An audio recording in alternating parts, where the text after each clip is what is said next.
Hi guys, thanks for tuning in to another video. In today's video, well it's actually night, you can probably tell the lighting's not quite the best, but I really wanted to just chat, sorry I'm fidgeting, about different ways that anxiety can manifest according to different people, I guess.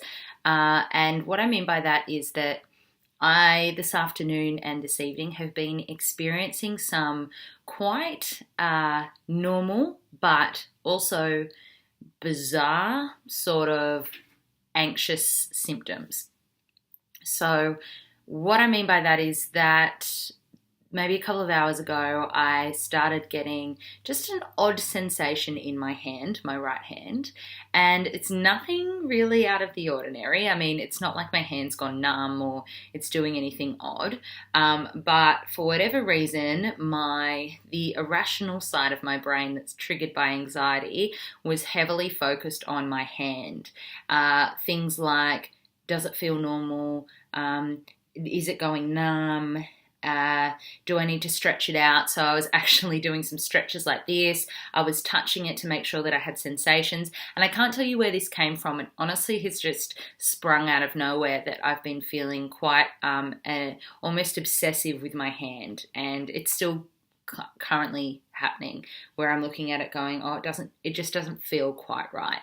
From there, my rational mind is strengthening and becoming louder than my irrational mind. So rationally, I know that there actually isn't anything wrong with my hand and I'm okay. However, I'm obviously experiencing higher levels of stress than I've realized, and I'm not taking enough time to get into that relaxation headspace. And you may be able to tell that through my behavior in this video. I am more fidgety. I'm talking probably a little quicker than usual. I can't actually tell, but I'll watch it back later and I'll probably go, whoa, I was talking quick. I'm breathing. I don't know if you can tell that my breathing is actually from my chest at the moment. So, and I've got this obvious obsession with my hand. There we go. There's the size. I'm smiling, but it's a very uncomfortable experience, as any of you with anxiety or some kind of OCD would know.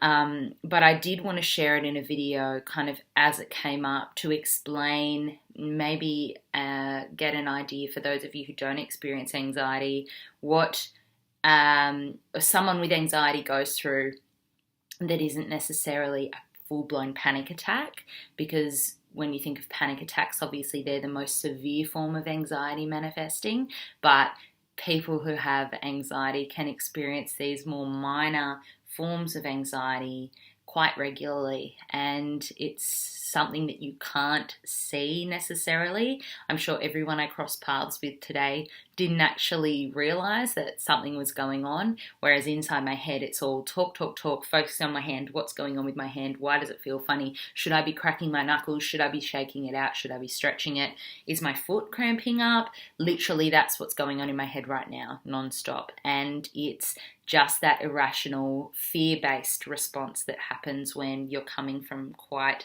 a stressed mind frame that's susceptible to experiencing anxiety.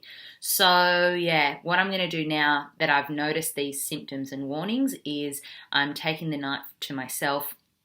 I'm going to run myself a bath because that always calms me down. I'm going to put on some Ed Sheeran because I just need some relaxing music. And I'm going to get to cooking because cooking takes my mind off anything else because I'm focused on the task at hand. So make sure if you have a tendency towards anxiety, you have a little list or a little go-to of the things that really bring you back into that relaxation response. And please also make note of your triggers and try and do something about it as the warning signs come up, because the other thing I could be doing right now is looking at my hand and getting worked up and then just going on to the next thing, or if I had something on tonight, going out or doing something that would distract me from what's going on and ignoring the signs, and doing that consistently can lead to a full-blown panic attack. So what I'm aiming to do is just reduce that level so that tomorrow I wake up and I'm feeling a lot less worked up. And the other thing I'll be doing is practicing deep breathing in the bath, because at the moment it's up here in case you haven't noticed, and it needs to be right down here. Okay, hopefully that's educated some of you around the, sporadic, weird nature of anxiety. It doesn't make me weird. It doesn't make me a crazy person, or at least I hope you don't think I'm a crazy person. It's a normal part of life. It's a normal part of someone dealing with a mental illness, and it doesn't make you odd. It's totally okay. So I'll be right.